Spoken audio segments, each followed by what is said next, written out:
إن الحمد لله نحمده ونستعينه ونستغفره ونتوكل عليه ونعوذ بالله من شرور أنفسنا ومن سيئات أعمالنا من يهده الله فلا مضل له ومن يضلل فلا هادي له وأشهد أن لا إله إلا الله وحده لا شريك له وأشهد أن محمدا عبد الله ورسوله اللهم صل وسلم وبارك على نبينا محمد وعلى آله وصحبه أجمعين ومن تبعهم بإحسان إلى يوم الدين أما بعد فإن خير الكتاب كتاب الله وخير الهدي هدي محمد صلى الله عليه وسلم وشر الأمور محدثاتها وكل محدثة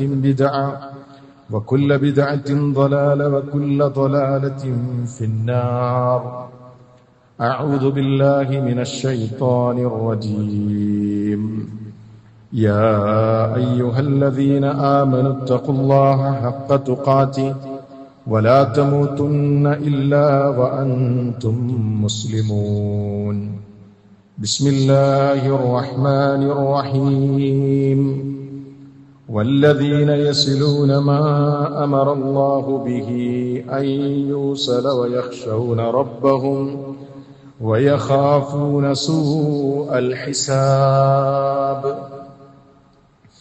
സ്നേഹവും ബഹുമാനവുമുള്ള സത്യവിശ്വാസികളെ, സത്യവിശ്വാസിനികളെ, അല്ലാഹു സുബ്ഹാനഹു വ തആലയുടെ നിയമങ്ങളും നിർദ്ദേശങ്ങളും ജീവിതത്തിലുടനീളം കാത്തു സൂക്ഷിച്ചുകൊണ്ട്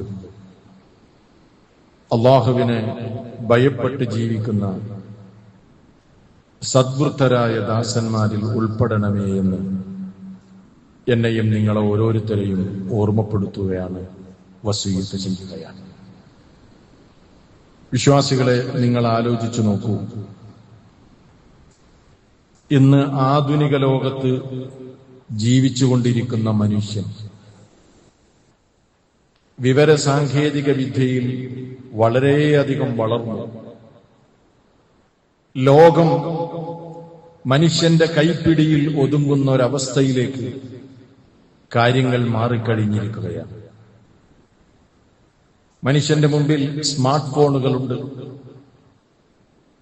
അവന്റെ അഭിപ്രായങ്ങൾ പറയാനും താല്പര്യങ്ങൾ മറ്റുള്ളവരുമായി പങ്കുവെക്കുവാനുമൊക്കെ സോഷ്യൽ മീഡിയയും നമ്മുടെ ഓരോരുത്തരുടെയും മുമ്പിലുണ്ട്. പക്ഷേ ഇങ്ങനെയൊക്കെയാണെങ്കിലും ആത്മാർത്ഥമായി നിങ്ങൾ ഓരോരുത്തരും ചിന്തിച്ചു നോക്കൂ. മനുഷ്യ ഹൃദയങ്ങൾ ഇന്ന് പഴയതിനേക്കാൾ ഒരുപാട് അകന്നുപോയി. ലക്ഷക്കണക്കിന് ആളുകൾ ഫോളോവേഴ്സുള്ള സോഷ്യൽ മീഡിയയിൽ തിളങ്ങി നിൽക്കുന്ന ഒരാൾക്ക് പോലും തന്റെ ആത്മാർത്ഥമായ സങ്കടങ്ങളും തന്റെ മനസ്സിന്റെ വികാരങ്ങളും ആത്മാർത്ഥതയോടുകൂടെ തുറന്നു പറയാനും പങ്കുവെക്കാനും ഒരാളുപോലും ഇല്ലാത്ത ഒരവസ്ഥയാണ് ആധുനിക ലോകത്ത് ജീവിക്കുന്ന മനുഷ്യന്റെ അവസ്ഥ. സ്ക്രീനുകൾ വളരെ അടുത്താണ്, പക്ഷേ ഹൃദയങ്ങൾ വളരെ വളരെ വളരെ വിദൂരമാണ്. അങ്ങനെയുള്ളൊരു പശ്ചാത്തലത്തിൽ കൂടിയാണ് നമ്മൾ ബലിപെരുന്നാൾ ആഘോഷിച്ചുകൊണ്ടിരിക്കുന്നത്. പണ്ടൊക്കെ കുടുംബ ബന്ധങ്ങൾ അത് ഹൃദയത്തിൽ നിന്നുള്ള ബന്ധങ്ങളായിരുന്നു.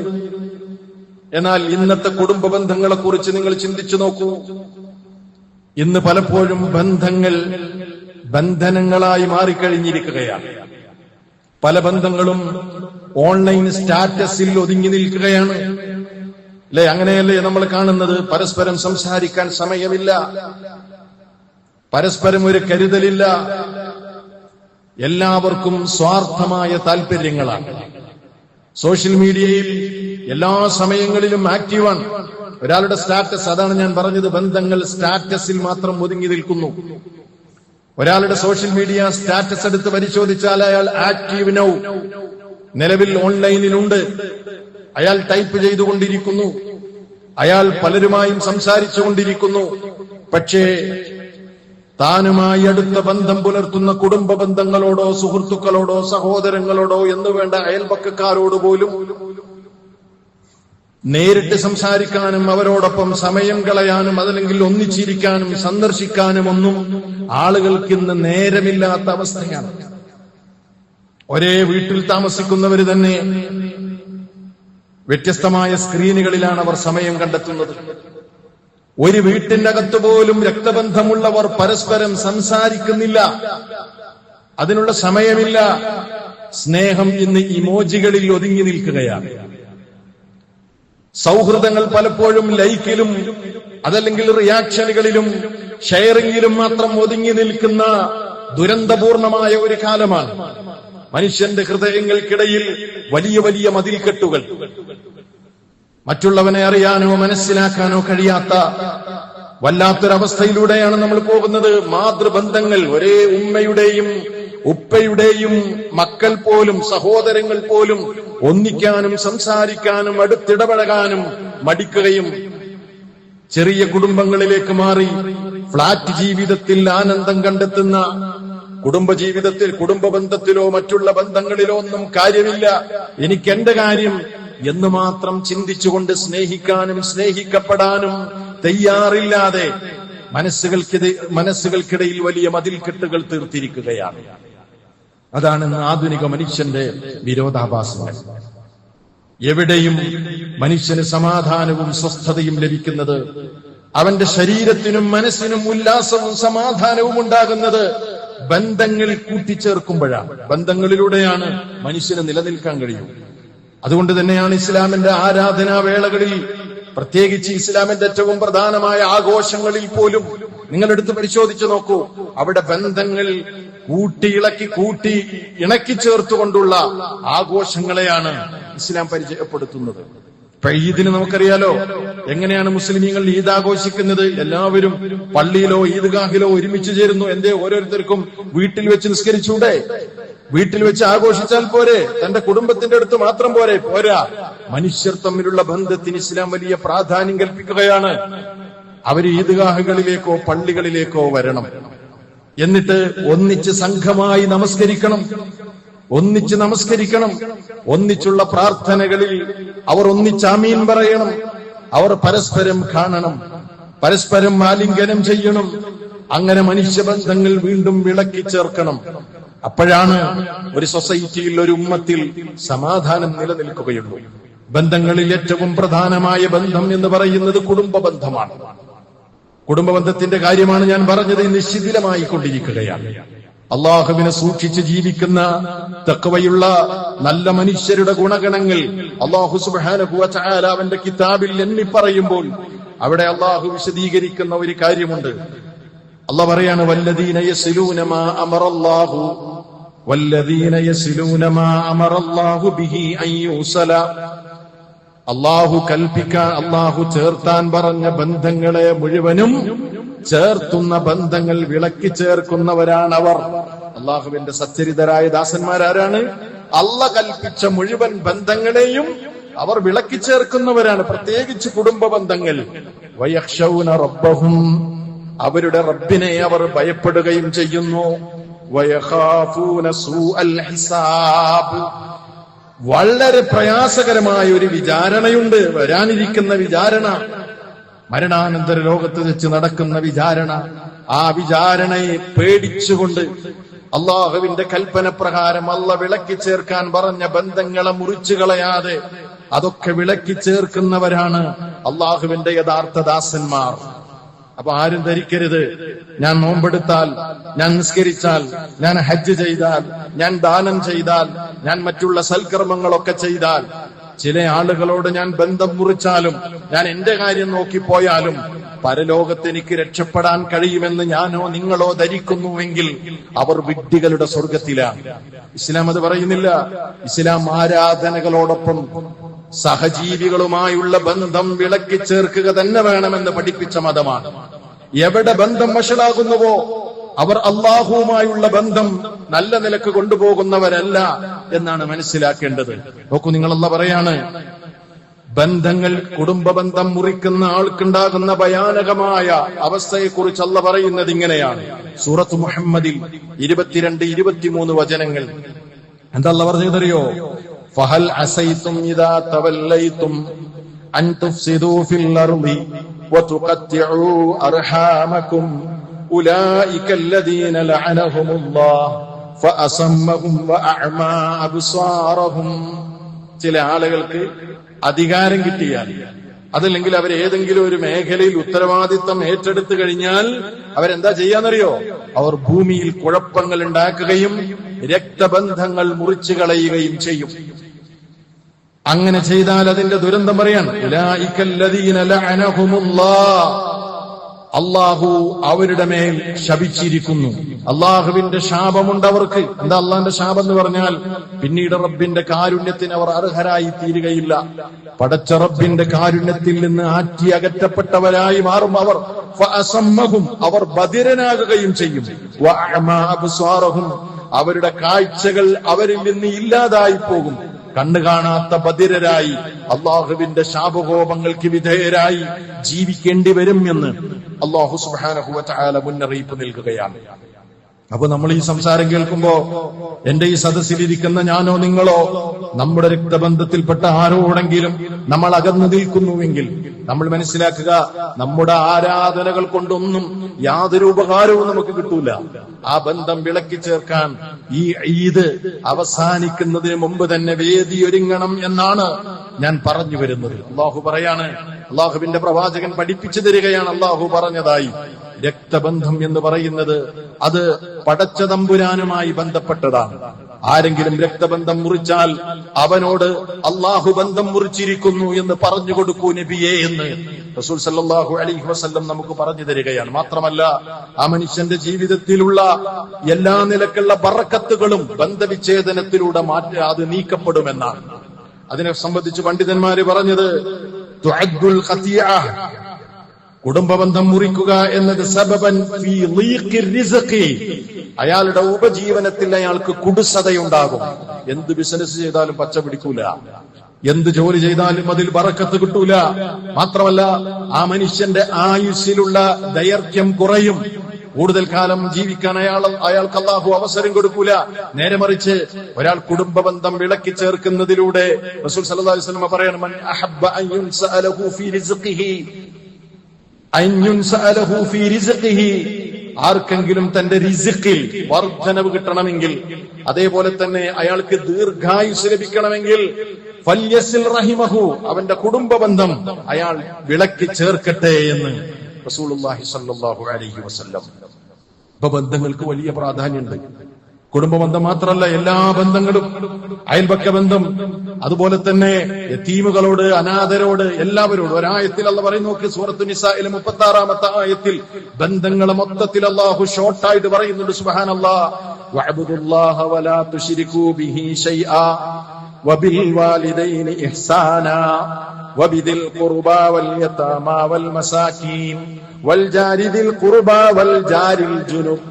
എന്താ അല്ലാഹു പറയുന്നത്? നിങ്ങൾ അല്ലാഹനെ മാത്രം ആരാധിക്കണം, ഒരിക്കലും അവനിൽ ഒരാളെയും പങ്കുചേർക്കരുത്. റബ്ബിനോട് മാത്രമായിരിക്കണം നിങ്ങൾ ദുആ ചെയ്യേണ്ടത്. ആരാധനകൾ അഖിലവും അല്ലാഹ്ക്ക് മാത്രമേ നിങ്ങൾ അർപ്പിക്കാവൂ. അതാണ് നിങ്ങളുടെ റബ്ബിനോടുള്ള നിങ്ങളുടെ ബന്ധം. ആദ്യത്തെ ബന്ധം അതാണ്, സൃഷ്ടാവിനോടുള്ള ബന്ധം. അത് വഷളായിട്ട് സൃഷ്ടികളോട് ബന്ധം പുലർത്തിയത് കൊണ്ട് കാര്യമില്ല. ആദ്യത്തെ ബന്ധം നന്നാകണം. അള്ളാന്റെ വഹ്ദാനിയത്ത് മനസ്സിലാക്കി അവനെ മാത്രം ആരാധിച്ച് എന്ത് പ്രതിസന്ധികളിലും റബ്ബിനോട് മാത്രം ദുആ ചെയ്യുന്ന അടിമകളായി നിങ്ങൾ മാറണം എന്ന് അള്ളാഹ് പറഞ്ഞിട്ട് പറയാണ്, വബിൽ വാലിദൈനി ഇഹ്സാനാ, നിങ്ങൾ മാതാപിതാക്കൾക്ക് നന്മ ചെയ്യണം. നിങ്ങളുടെ ഉമ്മാക്കും ഉപ്പാക്കും നിങ്ങൾ നന്മ ചെയ്തു കൊടുക്കണം. വബിദിൽ ഖുർബാ, നിങ്ങളുടെ അടുത്ത ബന്ധുക്കൾക്ക് നിങ്ങൾ നന്മ ചെയ്യണം, നിങ്ങളുടെ രക്തബന്ധുക്കൾക്ക്. വല്യതാമാ, നാട്ടിലെ അനാഥരായ മക്കൾക്ക് നിങ്ങളാൽ കഴിയുന്ന തണൽ നിങ്ങൾ നൽകണം. വൽ മസാകീൻ, അഗതികൾ കണ്ടാൽ നല്ല നിലക്ക് ജീവിക്കുന്നു എന്ന് നമുക്ക് തോന്നാം, പക്ഷേ ജീവിതത്തിന്റെ രണ്ടറ്റങ്ങളെ കൂട്ടിമുട്ടിക്കാൻ പ്രയാസപ്പെടുന്ന, ഇല്ലായ്മകൾ മറച്ചു വെച്ച് ജീവിക്കുന്ന പാവപ്പെട്ട ജനങ്ങളുണ്ട്. അവരെ നിങ്ങൾ മനസ്സിലാക്കി അവർക്ക് നന്മ ചെയ്യണം. വൽ ജാരി ദിൽ ഖുർബാ, നിങ്ങളുടെ വീടിന്റെ തൊട്ടപ്പുറത്ത് താമസിക്കുന്ന അടുത്ത അയൽവാസി. വൽ ജാരിൽ ജുനുബ്, അതേപോലെ ദൂരെയുള്ള അയൽവാസി, ഇങ്ങനെ രണ്ട് നിലക്കുള്ള അയൽവാസികളുണ്ട്. രണ്ടു കൂട്ടരോടും നന്മയിലാണ് നിങ്ങൾ വർത്തിക്കേണ്ടത്. സുബ്ഹാനല്ലാഹ്, ഒന്ന് ചിന്തിച്ചു നോക്ക്. ലോകത്ത് എവിടെങ്കിലും നമുക്ക് കാണാൻ പറ്റുമോ മനുഷ്യർ തമ്മിലുള്ള ഊഷ്മളമായ മനോഹരമായ ബന്ധത്തെക്കുറിച്ച് പറയുന്ന ഒരു ദർശനത്തെ ലോകത്ത് എവിടെയും കാണാൻ കഴിയും? മനുഷ്യന്റെ അടിസ്ഥാനപരമായ പ്രശ്നങ്ങളാണ് ഇസ്ലാം അഡ്രസ് ചെയ്യുന്നത്. ഇപ്പൊ ഞാൻ പറഞ്ഞു വരുന്നത് എന്താണ്? ബന്ധങ്ങള് വിച്ഛേദിച്ചുകൊണ്ട് നമുക്കൊന്നുമില്ല. അത് വിളക്കി ചേർക്കണം. അതാണ് നമ്മുടെ ശരീരത്തിന്റെയും മനസ്സിന്റെയും ജീവനെന്ന് നമുക്ക് തിരിച്ചറിയാൻ കഴിയണം. എന്ത് ആധുനിക സംവിധാനങ്ങൾ ഉണ്ടായാലും നേരിട്ടുള്ള സന്ദർശനം തന്നെയാണ്. അതിന് കഴിയുമെങ്കിൽ അതന്നെയാ ചെയ്യേണ്ടത്. അതല്ലാതെ സോഷ്യൽ മീഡിയയിൽ സമയം കളഞ്ഞ് ബന്ധങ്ങളോട് അകന്നു നിന്ന് ഹൃദയങ്ങളിൽ അകന്നു പോകുന്ന ഈ പരീക്ഷിക്കപ്പെട്ട ഈ ലോകത്ത് നമ്മൾ അതിലൊരു കണ്ണിയായി മാറാൻ പാടില്ല. മഹാനായ റസൂൽ സല്ലല്ലാഹു അലൈഹി വസല്ലം പറയാണ്, അൽ മുസ്ലിമു അഖുൽ മുസ്ലിം. ഒരു മുസ്ലിം മറ്റൊരു മുസ്ലിമിന്റെ സഹോദരനാണ്. ലാ യദ്ലിമുഹു വലാ യുസ്ലിമുഹു. അവനെ ആക്രമിക്കാനോ വലാ യുസ്ലിമുഹു, അക്രമത്തിന് മറ്റൊരാൾക്ക് ഏൽപ്പിച്ചു കൊടുക്കാനോ പാടില്ല. ഞാൻ ചെയ്യുന്നില്ല, എന്നാലും ഈ പോയി ചെയ്തോ എന്ന് പറഞ്ഞ് മറ്റൊരാളെ ഏൽപ്പിക്കുന്ന ഏർപ്പാട്. വമൻ കാന ഫീ ഹാജത്തി അഖീഹി കാന അല്ലാഹു ഫീ ഹാജത്തിഹി. തന്റെ സഹോദരന്റെ ഒരു ആവശ്യം ഒരു മുസ്ലിമായ മനുഷ്യൻ നിർവഹിച്ചു കൊടുത്താൽ അള്ളാഹു അയാളുടെ ആവശ്യം നിർവഹിച്ചു കൊടുക്കും. വമൻ ഫറജ അൻ മുസ്ലിമിൻ ഖുർബതൻ ഫറജല്ലാഹു അൻഹു ഖുർബതൻ മിൻ ഖുർബാതി യൗമിൽ ഖിയാമ. ആരെങ്കിലും ഒരു മുസ്ലിമിന്റെ ഒരു ദുരിതം നീക്കി കൊടുത്താൽ നാളെ മനുഷ്യരെ മുഴുവനും ഒരുമിച്ച് കൂട്ടുന്ന മഹ്ശറിൽ അവിടെ ദുരിതം പേറി നിൽക്കുന്ന ആ മനുഷ്യന് അള്ളാഹു ആശ്വാസം പകരുമെന്ന് റസൂൽ സല്ലല്ലാഹു അലൈഹി വസല്ലം. വമൻ സതറ മുസ്ലിമൻ സതറഹുല്ലാഹു യൗമൽ ഖിയാമ. മാലോകരം മുഴുവനും രഹസ്യങ്ങൾ പുറത്തു കൊണ്ടുവരപ്പെടുന്ന പരലോകത്ത് ഒരു മനുഷ്യന്റെ രഹസ്യം അള്ളാഹു മറച്ചു വെച്ച് അയാളുടെ അഭിമാനത്തെ റബ്ബ് സംരക്ഷിക്കും. ആരുടേത്? ഈ ലോകത്ത് വെച്ച് തന്റെ സഹോദരന്റെ രഹസ്യം അറിഞ്ഞിട്ടും അത് മറ്റൊരാളോട് പറയാതെ ആ മനുഷ്യന്റെ അഭിമാനം കാത്തു സൂക്ഷിച്ച മുസ്ലിമിന് അള്ളാഹു അതേ പ്രതിഫലം പരലോകത്ത് വെച്ച് കൊടുക്കും. ഇതൊക്കെ നമ്മൾ ചെയ്യാൻ വേണ്ടി റസൂൽ സല്ലല്ലാഹു അലൈഹി വസല്ലം പഠിപ്പിച്ചതാണ്. ബന്ധങ്ങൾ മുറിച്ചു എന്നിട്ട് മിണ്ടാതെ നടക്കണം. അങ്ങനെയുള്ള ഒരാള് എത്ര തന്നെ ഇസ്തിഗ്ഫാർ ചെയ്താലും അയാളുടെ ഇസ്തിഗ്ഫാർ അല്ലാഹു സ്വീകരിക്കൂല. എന്നാ സ്വർഗത്തിന്റെ കവാടങ്ങൾ തുറക്കുക. നിങ്ങൾ എല്ലാവരും പറയും റമളാൻ മാസത്തിൽ അള്ളാഹുവിന്റെ സ്വർഗത്തിന്റെ കവാടങ്ങൾ തുറക്കും, നരക കവാടങ്ങൾ അടക്കപ്പെടുമെന്ന്. എന്നാൽ ഈ റമളാനിൽ മാത്രമല്ല, റമളാൻ മാസത്തിൽ മാത്രമല്ല, കേട്ടോളി, തുഫ്തഹു അബ്വാബുൽ ജന്ന യൗമൽ ഇത്നൈനി വയൗമൽ ഖമീസ്. എല്ലാ തിങ്കളാഴ്ചയും വ്യാഴാഴ്ചയും സ്വർഗ കവാടങ്ങൾ തുറക്കപ്പെടും. ഫയഗ്ഫിറുല്ലാഹു അസ്സ വജല്ല ലികുല്ലി അബ്ദിൻ ലാ യുശ്രികു ബില്ലാഹി ശൈആ. അല്ലാഹുവിൽ പങ്കു ചേർക്കാത്ത എല്ലാ അടിമക്കും അല്ലാഹു പുറത്തു കൊടുക്കും. തൗഹീദുള്ള എല്ലാവർക്കും അല്ലാഹു പുറത്തു കൊടുക്കും, തിങ്കളാഴ്ചയും വ്യാഴാഴ്ചയും. ഇല്ലാ റജുലൻ, അടിവരയിടണേ, ഇല്ലാ റജുലൻ കാന ബൈനഹു വ ബൈന അഖീഹി ശഹ്ന. ഒരാളുണ്ട്, അയാളും തന്റെ ബ്രദറും അല്ലെങ്കിൽ തന്റെ സുഹൃത്തും തമ്മിൽ പിണക്കത്തിലാണ്. മാസങ്ങളും ആഴ്ചകളും കൊല്ലങ്ങളുമായി മിണ്ടുന്നില്ല, കണ്ടാൽ സലാം പറയുന്നില്ല, പിണക്കത്തിലാണ്. ഫയഖൂൽ, പറയപ്പെടും, അൻദിറു ഹാദൈനി ഹത്താ യസ്തലിഹാ. 3 തവണ റസൂൽ സല്ലല്ലാഹു അലൈഹി വസല്ലം പറയാണ്, ആ രണ്ടാളുടെ കാര്യം അവിടെ നിങ്ങൾ പെൻഡിങ്ങിലിടൂ. അവരുടെ കാര്യത്തിൽ പാപമോചനമില്ല, അവർ നന്നായി വരുന്നത് വരെ. സുബ്ഹാനല്ലാഹ്, ഓരോരുത്തരും ചിന്തിക്കുക, നമ്മൾ ഈ ഗണത്തിൽപ്പെടുന്ന ഏതെങ്കിലും, നമ്മുടെ ജീവിതത്തിൽ ഏതെങ്കിലും കോണിൽ ആരോടെങ്കിലും ഈ ഗണത്തിൽപ്പെടുന്ന ഒരവസ്ഥ നമ്മുടെ ജീവിതത്തിൽ ഉണ്ടോ എന്ന് നമ്മൾ ഓരോരുത്തരും പരിശോധിക്കാം. വളരെ ചുരുങ്ങിയ കാര്യങ്ങളാണ് ഇന്ന് ഞാൻ നിങ്ങളോട് പറയുന്നത്. ഇത് വീണ്ടും വിചാരം ചെയ്യാനുള്ള അവസരമാണ്. ഉണ്ടെങ്കിൽ അത് പരിഹരിക്കേണ്ടത് മരിക്കുന്നതിന് മുമ്പ് നമ്മുടെ ബാധ്യതയാണ്. മരിച്ചു കഴിഞ്ഞതിന് ശേഷം ആ ബോഡിയുടെ അടുത്ത് ചെന്നിട്ട് അതിന്റെ നെറ്റിയിലൊന്ന് ചുംബിച്ച് അല്ലാഹ് ഒന്ന് സംസാരിച്ചിരുന്നെങ്കിൽ എനിക്ക് പലതും പറയാനുണ്ടായിരുന്നു എന്ന് വിലപിക്കുന്ന പലരെയും നമുക്ക് ലോകത്ത് കാണാൻ കഴിയും. പക്ഷേ ചേതനയറ്റുപോയ ആ ശരീരത്തോട് ഇനി നമുക്ക് എങ്ങനെ സംസാരിക്കാൻ കഴിയും? ആ പറഞ്ഞ വാക്കുകൾ ജീവനുള്ള സമയത്തൊന്ന് നേരിട്ട് ചെന്നിട്ട് പറ്റിപ്പോയതാണ്, ക്ഷമിക്കണമെന്ന് പറയാനുള്ള വിശാലമായ മനസ്കഥ നമുക്കുണ്ടായാൽ അതാണ് ഈമാനിന്റെ അടയാളം എന്ന് നമ്മൾ മനസ്സിലാക്കുക. അക്കാര്യത്തിൽ നമ്മൾ ശ്രദ്ധിക്കുക. അതുകൊണ്ട് ബന്ധങ്ങൾ നിലനിൽക്കാൻ ചില ടിപ്സുകൾ നിങ്ങൾക്ക് ഞാൻ പറഞ്ഞു തരികയാണ്. ഇസ്ലാം പഠിപ്പിക്കുന്ന കാര്യങ്ങൾ 8ഓളം കാര്യങ്ങളാണ് ഞാൻ സൂചിപ്പിക്കുന്നത്. വിശദീകരിക്കൂല, പറഞ്ഞു പോകുകയാണ്. പക്ഷേ അവിടെയൊക്കെ എവിടെങ്കിലും മിസ്റ്റേക്ക് ഉണ്ടെങ്കിൽ ഞാൻ നിങ്ങളും കറക്റ്റ് ചെയ്ത് ഇങ്ങനെ പോകണം. മനസ്സിലായോ? നമ്മൾ ആഗ്രഹിക്കും ബന്ധങ്ങളൊക്കെ നല്ല നിലക്ക് നിലനിൽക്കട്ടെ. പക്ഷെ നമ്മളടുത്തുണ്ടാകുന്ന ചില മിസ്റ്റേക്കുകൾ കൊണ്ട് ബന്ധം അകന്നു പോകും.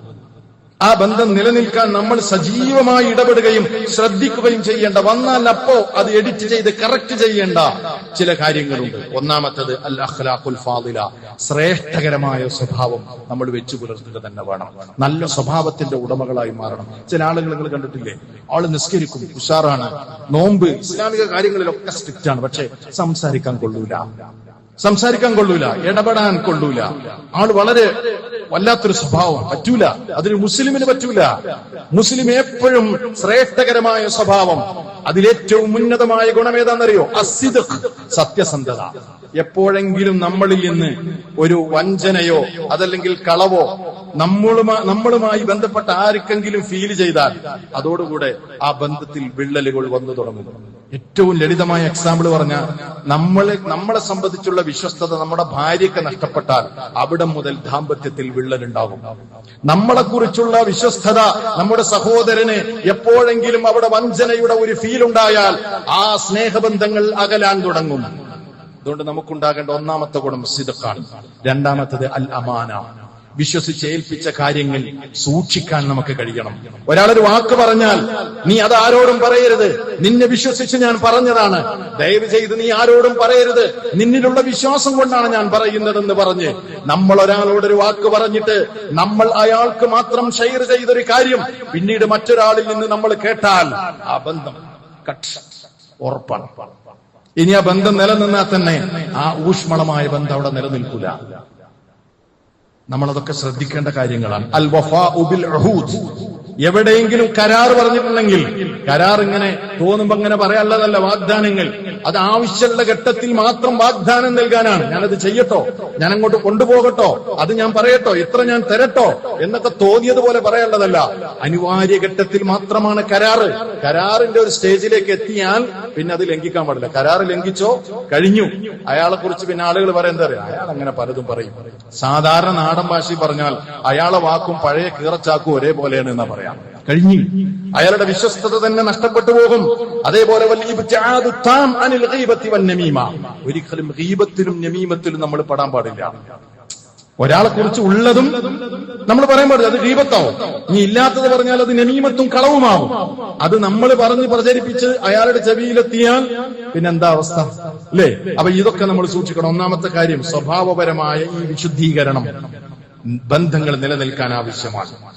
രണ്ടാമതായി മനസ്സിലാക്കേണ്ടത് അൽ കലിമത്തു ത്വയ്യിബ വൽ വജ്ഹുൽ ബശൂഷ്, നല്ല വർത്തമാനം. അതേപോലെ എപ്പോഴും പുഞ്ചിരിക്കുന്ന മുഖം, അൽ ഇബ്തിസാമ. ഇബ്തിസാമ എന്നാണ് അതിന് അറബിയിൽ പറയാം, പുഞ്ചിരി, സ്മൈൽ ഫേസ്. അങ്ങനെ എപ്പോഴും ഗൗരവത്തോടെ അല്ല, ഒന്ന് ലാളിത്യം, ഒരു ലാളിത്യം വേണം. മനുഷ്യരെ കാണുമ്പോൾ പുഞ്ചിരിക്കണം, നല്ല വർത്തമാനം പറയണം. അത് രണ്ടും എന്താണെന്നറിയോ?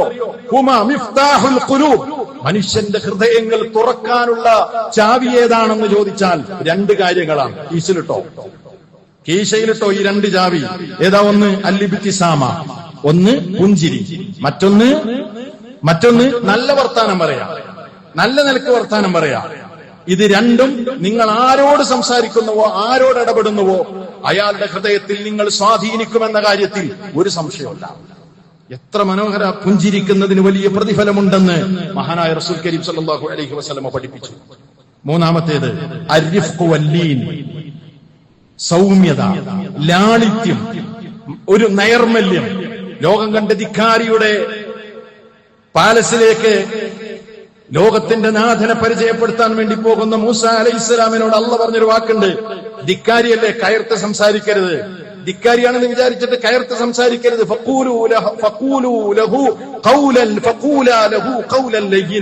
നിങ്ങൾ രണ്ടുപേരും അവനോട് മാന്യമായി, ലയ്യിനായി, സോഫ്റ്റ് ആയിട്ട് സംസാരിക്കണം. സോഫ്റ്റ് സംസാരത്തിൽ ഒരു സോഫ്റ്റ് വേണം, ഒരു റിഫ്ഖ് വേണം. അത് ബന്ധങ്ങൾ വിളക്കി ചേർക്കാൻ അള്ളാന്റെ റസൂലിനോട് പോലും അള്ളാഹ് പറഞ്ഞ എന്താ? നിങ്ങൾ കഠിന ഹൃദയമുള്ളവനും പരുഷ സ്വഭാവിയുമായിരുന്നെങ്കിൽ നിങ്ങളുടെ പരിസരങ്ങളിൽ നിന്ന് ഈ അനുയായി വൃന്ദം അകന്നു പോകുമായിരുന്നു പ്രവാചകരെ. അവിടുത്തെ കാരുണ്യത്തിന്റെ വിശാലമായ ഇടപെടൽ കൊണ്ടാണ് അവിടുത്തേക്ക് ലോകം അടുത്തു വന്നത്. സുബ്ഹാനല്ലാഹ്, നമുക്ക് വേണം. 5 നേരം നിസ്കരിച്ച് ജമാഅത്തൊക്കെ ഓക്കെയാണ്, പക്ഷെ ഇതിൽ ഈ കാകാൻ പാടില്ല. നാലാമത്തേത് അൽ അഫു വസ്സഫ്, വിട്ടുവീഴ്ച മനോഭാവം അത് വലിയൊരു കാര്യമാണ്. വിട്ടുവീഴ്ച, മനുഷ്യരാണ്, അബദ്ധങ്ങൾ വരും, സ്വാഭാവികമാണ്. അബദ്ധമില്ലാത്ത ഈ മുകളിലിരിക്കുന്ന ഒരു മനുഷ്യനെ പോലും, ഞാനടക്കം ഒരാളെ പോലും കാണിച്ചു തരാൻ നമുക്ക് കഴിയില്ല. അത് മനുഷ്യ ജീവിതത്തിൽ ഉണ്ടാകുന്നതാണ്. അബദ്ധം സ്വാഭാവികമാണ്. പക്ഷേ ഒരാളിൽ നിന്നൊരു അബദ്ധം ഉണ്ടായാൽ അതൊന്നും മനസ്സിൽ വെച്ച് നടക്കലല്ല, വിട്ടുവീഴ്ച ചെയ്തു കൊടുക്കുക. അതിനൊരു വിശാലമായ മനസ്കത വേണം. എന്നിട്ട് അല്ലാഹ് പറയുന്നുണ്ട്, അലാ തുഹിബ്ബൂന അൻ യഗ്ഫിറല്ലാഹു ലക്കും, നിങ്ങൾ വലിയ തെറ്റ് ചെയ്തിട്ട് നിങ്ങൾ അള്ളാഹിനോട് പറയുന്നു, അള്ളാഹ് എനിക്ക് പുറത്തു തരണം. അള്ളാഹ് നിങ്ങളോട് വിട്ടുവീഴ്ച ചെയ്യണല്ലേ, എന്നാൽ സൃഷ്ടികൾക്ക് നിങ്ങളൊന്ന് വിട്ടുവീഴ്ച ചെയ്തു കൊടുക്കാൻ നിങ്ങൾ തയ്യാറില്ല. ഇതെന്തൊരു വിരോധാഭാസമാണ് എന്ന് അള്ളാഹ് ചോദിക്കുന്നുണ്ട്. വിട്ടുവീഴ്ച എവിടെ ചെയ്തോ അവിടെ ബന്ധങ്ങൾ നന്നായി നിലനിൽക്കും. അഞ്ചാമത്തേതായി മനസ്സിലാക്കേണ്ടത് ഹിഫ്ളുൽ ഹുഖൂഖ് വൽ ഇഹ്തിറാം. മനുഷ്യന്റെ അവകാശങ്ങൾ, ആർക്കൊക്കെ അവകാശങ്ങളുണ്ടോ അത് സൂക്ഷിക്കാൻ നമുക്ക് കഴിയണം. അതേപോലെ ഇഹ്തിറാമോടുകൂടെ, ആദരവോടുകൂടെ, റെസ്പെക്റ്റോടുകൂടെ സംസാരിക്കണം. റെസ്പെക്റ്റോടുകൂടെ സംസാരിക്കാൻ എന്തെങ്കിലും ചെലവുണ്ടോ സുഹൃത്തുക്കൾ? ഏത് മനുഷ്യനെ ആഗ്രഹിക്കുന്ന കാര്യമാണ് ആദരവ് എന്നുള്ളത്. ഞാനൊരു ഷോപ്പിംഗ് മാളിൽ ചെന്നപ്പോ അവിടെ വണ്ടി പാർക്ക് ചെയ്യാൻ വേണ്ടി ചെന്ന സമയത്ത് അത് നിയന്ത്രിച്ചു കൊണ്ടിരിക്കുന്ന ഒരു വാച്ച്മാൻ ഉണ്ട്. ഞാൻ അയാളെ ബഹുമാനിച്ചുകൊണ്ട് സേർന്ന് വിളിച്ചു. അപ്പൊ എനിക്ക് മനസ്സിലായി, ഒരാള് മനുഷ്യനെ ഇന്നേ വരെ സേർന്ന് വിളിച്ചിട്ടില്ല. പക്ഷെ അയാൾക്ക് ആ ഹൃദയത്തിൽ അത് കൊണ്ടതോടുകൂടെ പിന്നെ എന്റെ വണ്ടി പാർക്ക് ചെയ്ത് അത് ശരിയാക്കി അത് എന്തൊക്കെയാണ് മൂപ്പർക്ക് ചെയ്തു തരേണ്ടത് അറിയില്ല എന്ന് മാത്രമല്ല, മഴ പെയ്തപ്പോൾ അയാളുടെ സ്വന്തം കുടയിൽ എന്നെ മുകളിലെ അപ്സ്റ്റെയറിലുള്ള ആ മാർക്കറ്റിലേക്ക് കൊണ്ടുപോയി അയാൾ തിരിച്ചു വരികയാണ്. അയാളുടെ ജോലിയുടെ ഭാഗം പോലും അല്ലാതെ. ഒരു മനുഷ്യൻ ഇഹ്തിറാമ് കിട്ടുമ്പോഴുള്ള അത് വല്ലാത്തൊരു സംഗതിയാണ്. എങ്ങനെ എക്സ്പ്ലെയിൻ ചെയ്യണമെന്ന് എനിക്കറിയില്ല. മനസ്സിലാക്കണം നമ്മൾ. അതുകൊണ്ട് ഇസ്ലാം പറയാണ്, മുതിർന്നവരെ ആദരിക്കൂ ജനങ്ങളെ, കുട്ടികളോട് കരുണ കാണിക്കൂ. ഇതൊക്കെ നമ്മൾ ചെയ്യേണ്ട നമ്മുടെ ബാധ്യതകളാണ്. അതല്ലാതെ നമ്മളിപ്പോ പെരുന്നാൾക്ക് നല്ല ഡ്രസ്സ് ധരിച്ചു, നല്ല ഭക്ഷണം ഉണ്ടാക്കി, നല്ല ഉഷാറായി ജോറായി, ഇതൊന്നുമില്ലാതെ നമ്മുടെ ബന്ധങ്ങൾക്ക് ഒരു ജീവൻ ഉണ്ടാവില്ല. അതേപോലെ തന്നെ ആറാമതായി മനസ്സിലാക്കേണ്ടത് അന്നസീഹ വഹുബ്ബുൽ ഖൈർ. നമ്മൾ ആഗ്രഹിക്കുന്ന നന്മകൾ മറ്റുള്ളവർക്കും ഉണ്ടാകണമെന്ന് നമ്മൾ ആഗ്രഹിക്കണം. അതോടൊപ്പം തന്നെ ആർക്കെങ്കിലും സതുപദേശങ്ങൾ നൽകേണ്ടതുണ്ടെങ്കിൽ നല്ല നിലക്ക് ഉപദേശങ്ങൾ നൽകാനും നമ്മൾ തയ്യാറാകണം. അതൊക്കെ നല്ല സ്വഭാവത്തിന്റെ ഗുണങ്ങളാണ്. അതുപോലെ തന്നെ ഏഴാമതായി മനസ്സിലാക്കേണ്ടത് അൽ ഇആനത്തു വഖളാഇൽ ഹവായിജ്. മനുഷ്യരെ, അതായത് ആവശ്യക്കാരായ, നമ്മുടെ സമൂഹത്തിൽ ആവശ്യക്കാരായ ബുദ്ധിമുട്ടുന്ന പല ആളുകളുണ്ടാകും. അവരെ സഹായിക്കാനുള്ള ഒരു മനസ്സ് നമുക്കുണ്ടാകണം. അത് വലിയ പ്രതിഫലം ലഭിക്കുന്ന കാര്യമാണെന്ന് മാത്രമല്ല, സമൂഹത്തിലും അതിന്റെ ഗുണഫലങ്ങൾ നമ്മൾ അനുഭവിക്കും എന്ന കാര്യം നമ്മൾ മനസ്സിലാക്കുക. അവസാനമായി പറയാനുള്ളത് അസ്സബ്ർ. ഇതൊക്കെ പറയുമ്പോ നമ്മൾ ജീവിക്കുന്നത് മനുഷ്യരുടെ ഇടയിലാണ്. വിവിധ സ്വഭാവങ്ങളുള്ള ആളുകളുണ്ടാവും. അപ്പൊ ആരിൽ നിന്നെങ്കിലും നമ്മൾ ഇഷ്ടപ്പെടാത്തൊരു സ്വഭാവം ഉണ്ടായാലോ സബ്ർ വേണം, ക്ഷമിക്കണം. അതൊക്കെ സ്വാഭാവികമായിട്ട് മനുഷ്യന്റെ ഭാഗത്തുനിന്ന് ഉണ്ടാകുന്നതാണ്. ഞാൻ ക്ഷമിച്ചിരിക്കുന്നു, ആ ക്ഷമക്ക് അല്ലാഹു എനിക്ക് പ്രതിഫലം തരട്ടെ എന്ന ചിന്തയോടെ ഈ സ്വഭാവ ഗുണങ്ങൾ നമ്മൾ ചേർത്ത് പിടിച്ചാൽ നമ്മുടെ ബന്ധങ്ങളെ ഒരു പരിധിവരെ നമുക്ക് വിളക്കി ചേർക്കാനാകും. അതുകൊണ്ട് ആ കാര്യങ്ങൾ നമ്മൾ ശ്രദ്ധിക്കുക. ഈ നിലക്ക് മനുഷ്യബന്ധങ്ങൾ അകന്നു പോകുന്ന ഈ ദുരന്തപൂർണമായ കാലഘട്ടത്തിൽ ഇസ്ലാമിന്റെ ഈ മനോഹരമായ സന്ദേശങ്ങളെ ചേർത്ത് പിടിക്കാൻ എനിക്കും നിങ്ങൾക്കും സാധിക്കണം. അതിനുള്ള മഹത്തായ ഭാഗ്യം അല്ലാഹു നമുക്ക് ഏവർക്കും നൽകി അനുഗ്രഹിക്കുമാറാകട്ടെ.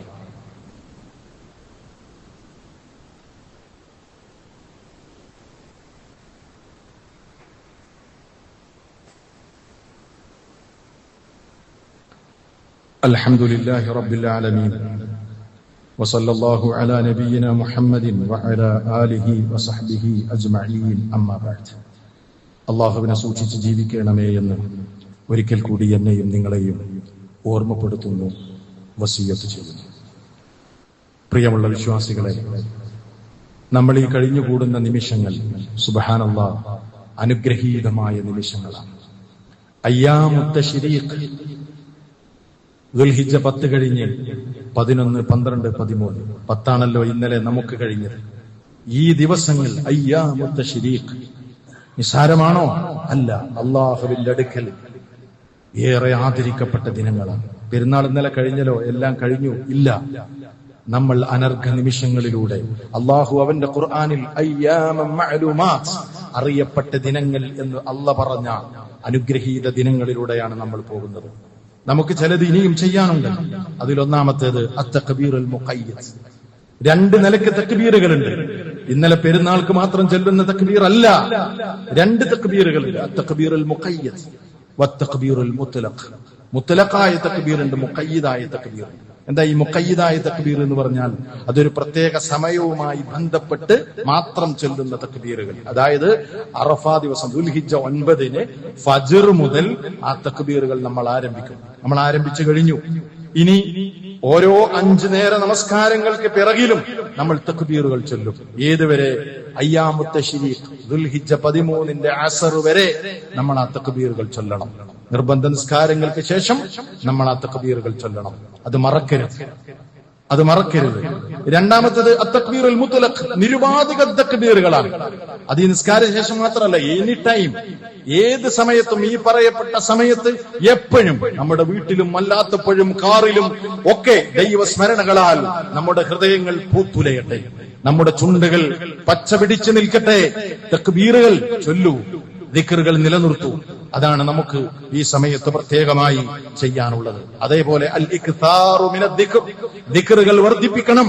ഞാൻ പറഞ്ഞല്ലോ, ദിക്റാണ് മനസ്സമാധാനത്തിന്റെ അടിസ്ഥാനം. മഹാനായ റസൂൽ സല്ലല്ലാഹു അലൈഹി വസല്ലം പറയാണ്, അയ്യാമുത്ത തശ്രീഖ്, അയ്യാമുത്ത തശ്രീഖ് എന്ന് പറഞ്ഞാൽ അയ്യാമു അക്ലിൻ വശുർബിൻ, അത് തീറ്റയുടെയും കുടിയുടെയും ദിനങ്ങളാണ്. തിന്നു മനുഷ്യരെ, വിശ്വാസികളെ, കുടിക്കൂ. തീറ്റയുടെയും കുടിയുടെയും ദിനമാണ്. നോമ്പെടുത്തവരോട് അല്ലാഹുവിന്റെ റസൂൽ പറയണം, അയ്യാമത്തെ തശ്രീഖിൽ ഫൽയഫ്തിർ, നോമ്പ് മുറിക്കണം പാടില്ല. അയ്യാമു അക്ലിൻ വശുർബിൻ. എന്നിട്ട് നബി സല്ലല്ലാഹു അലൈഹി വസല്ലം പറയാണ്, വദിക്രില്ലാഹി അസ്സ വജൽ, തീറ്റയും കുടിയിലും മാത്രം റബ്ബിനെ മറക്കരുത്, അല്ലാഹുവിനെ ഓർക്കാനുള്ള ദിനവും കൂടിയാണ്. സുബ്ഹാനല്ലാഹ്. ഈ ട്രീറ്റ്മെന്റ് എത്ര ഭംഗിയുള്ള ട്രീറ്റ്മെന്റ് ആണല്ലേ! തീറ്റയും കുടിയുമായി ആഘോഷങ്ങളെ പൊടിപൊടിക്കുന്നവർ ഈ ലോകത്തിന്റെ സട്ടാവിനെ മറന്ന് ഹറാമുകൾ ചെയ്യുന്നിടത്ത് ഇസ്ലാമിന്റെ ചികിത്സ എന്ത് തിന്നുമ്പോഴും കുടിക്കുമ്പോഴും ചെയ്യുമ്പോഴും അള്ളാഹുവിനെ ഓർക്കണേ. ഇത് ഞാൻ ചെയ്യാൻ പാടുണ്ടോ ഇല്ലയോ? അള്ളാഹുവിനെ കുറിച്ചുള്ള ചിന്ത, അതേപോലെ തന്നെ ദിക്റുകൾ, അവനെ ഓർക്കുന്ന ദിക്റുകൾ ചൊല്ലുക. ഇതൊക്കെയാണ് നമ്മൾ ചെയ്യേണ്ടത്. ഇതിലൊന്നും ആർക്കും ഒരു നിലക്കുള്ള അശ്രദ്ധയും ഉണ്ടാകരുത് എന്ന നിലക്കാണ് സൂചിപ്പിക്കുന്നത്. അല്ലാഹു സുബ്ഹാനഹു വ തആല ഈ പറഞ്ഞതുപോലെയൊക്കെ കാര്യങ്ങളെ ജീവിതത്തിൽ പകർത്തി മുന്നോട്ട് പോകാൻ നമുക്ക് തൗഫീഖ് നൽകി അനുഗ്രഹിക്കുമാറാകട്ടെ. അവന്റെ ഇഷ്ടദാസന്മാരുടെ കൂട്ടത്തിൽ അല്ലാഹു നമ്മെ ഉൾപ്പെടുത്തി അനുഗ്രഹിക്കട്ടെ. നമ്മുടെ ഓരോ കർമ്മങ്ങളും അല്ലാഹു നമ്മിൽ നിന്ന് ഖബൂൽ ചെയ്യുമാറാകട്ടെ. മാരക രോഗങ്ങൾ കൊണ്ട് കഷ്ടപ്പെടുന്നവർക്ക് അല്ലാഹു ശമനം നൽകി അനുഗ്രഹിക്കുമാറാകട്ടെ. നമ്മെയും നമ്മുടെ മാതാപിതാക്കളെയും ബന്ധുക്കളെയും ഈമാനുള്ളവരെ മുഴുവനും അല്ലാഹു സ്വർഗ്ഗത്തിൽ നമ്മോടൊപ്പം ഒരുമിച്ച് ചേർക്കുമാറാകട്ടെ. اللهم اغفر للمؤمنين والمؤمنات والمسلمين والمسلمات الأحياء منهم والأموات إنك سميع قريب مجيب الدعوات. اللهم أعز الإسلام والمسلمين وأذل الشرك والمشركين ودمر أعداء الدين وانصر عبادك الموحدين. ربنا اغفر لنا ولإخواننا الذين سبقونا بالإيمان ولا تجعل في قلوبنا غلا للذين آمنوا ربنا إنك رؤوف رحيم. رب انصرنا على القوم الفاسقين. رب انصرنا على القوم المفسدين. ربنا أفرغ علينا صبرا. ربنا أفرغ علينا صبرا وثبت أقدامنا وانصرنا على القوم الكافرين. ربنا آتنا في الدنيا حسنة وفي الآخرة حسنة وقنا عذاب النار. وأقم الصلاة.